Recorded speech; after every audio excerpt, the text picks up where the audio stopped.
नमस्कार, news for nation देख रहे हैं आप और मैं हूं आपके साथ साक्षी झा। लोकसभा चुनाव समाप्त हो चुका है और उसका रिजल्ट भी आ चुका है और रिजल्ट में इस बार खास बात यह है कि बीजेपी ने जितना उम्मीद किया था सीट आने का, उससे कई निराशा बीजेपी को हुई, क्योंकि एनडीए ने दावा किया था कि इस बार 400 पार होगा, लेकिन 400 पार तो दूर की बात है, एनडीए 300 पार भी नहीं हो पाया। और आपको बता दें कि नेता प्रतिपक्ष तेजस्वी यादव बार बार यही बात कह रहे थे कि इस बार का आंकड़ा जो आएगा वो बेहद ही चौंकाने वाला आंकड़ा आएगा, और हुआ भी वही। लेकिन सबसे बड़ा झटका जिस राज्य से लगा है वो है उत्तर प्रदेश।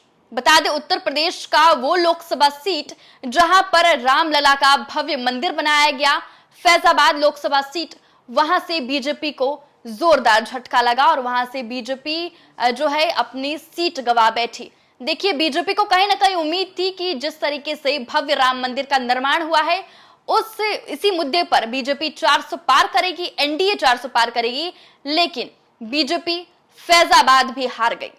क्या है पूरी खबर? आखिरकार फैजाबाद की जनता को राम मंदिर के अलावा भी कोई मुद्दे थे उनके पास। आइए से 5 कारण आपको बताते हैं जिस वजह से बीजेपी फैजाबाद की सीट हार गई। लोकसभा चुनाव में उत्तर प्रदेश के परिणाम में लोगों को अचंभित कर दिया, क्योंकि भाजपा को यहां पर बड़ा झटका लगा है। भाजपा ने यूपी में 80 लोकसभा सीटों में से आधी पर जीत हासिल की है। उत्तर प्रदेश की जिस लोकसभा सीट पर भाजपा की हार ने सबको चौंकाया है, वो सीट अयोध्या फैजाबाद सीट है। जी हां, वही अयोध्या नगरी है जहां पर भाजपा ने भव्य राम मंदिर बनवाया और पूरे चुनाव में दावा करते रहे कि पूरे देश की जनता कह रही है जो राम को लाए हैं हम उनको लाएंगे। लेकिन अयोध्या सीट पर भाजपा का दुर्ग ढह गया और इस चुनाव में अयोध्या समाजवादी पार्टी भले ही 22 जनवरी 2023 को रामलला की प्राण प्रतिष्ठा कराकर इसे चुनावी मुद्दा बनाया है।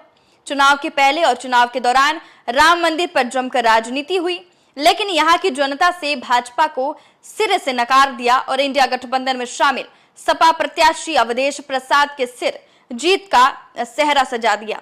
अयोध्या में भाजपा की हार के बाद हर कोई जानना चाहता है कि आखिर क्या वो खास वजह थी जिसके कारण भव्य राम मंदिर बनवाकर भी भाजपा अयोध्या हार गई। तो देखिए, सबसे पहली वजह जो है वो भाजपा ने लल्लू सिंह को अयोध्या से उम्मीदवार बनाया था। लल्लू सिंह से उनके क्षेत्र के लोग ही जबरदस्त नाराज थे। भाजपा पर तो जनता को विश्वास था, लेकिन उसके प्रत्याशी लल्लू सिंह पर नहीं था। दूसरी वजह यह बताई जा रही है कि अयोध्या फैजाबाद हारने की जो दूसरी सबसे बड़ी वजह है वो भाजपा ने उसे चुनावी मैदान में उतारा, जो पहले 10 साल से सांसद थे।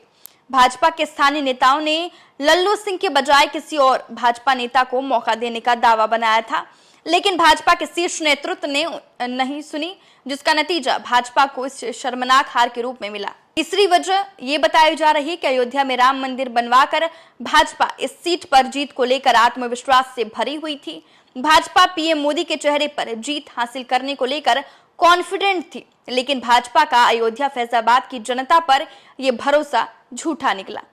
चौथी वजह, लालू सिंह पर क्षेत्र में जमीन की खरीद फरोख्त पर ऊंचे दामों में बेचे जाने का भी आरोप लग चुका है।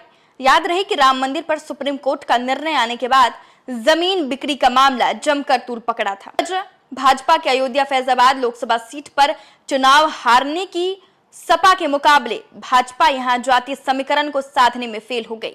समाजवादी प्रमुख अखिलेश यादव ने रामनगरी अयोध्या फैजाबाद लोकसभा सीट पर पिछड़ा, दलित और अल्पसंख्यकों को एकजुट करने में कामयाब हो गए, जो भाजपा की हार का बड़ा कारण बना।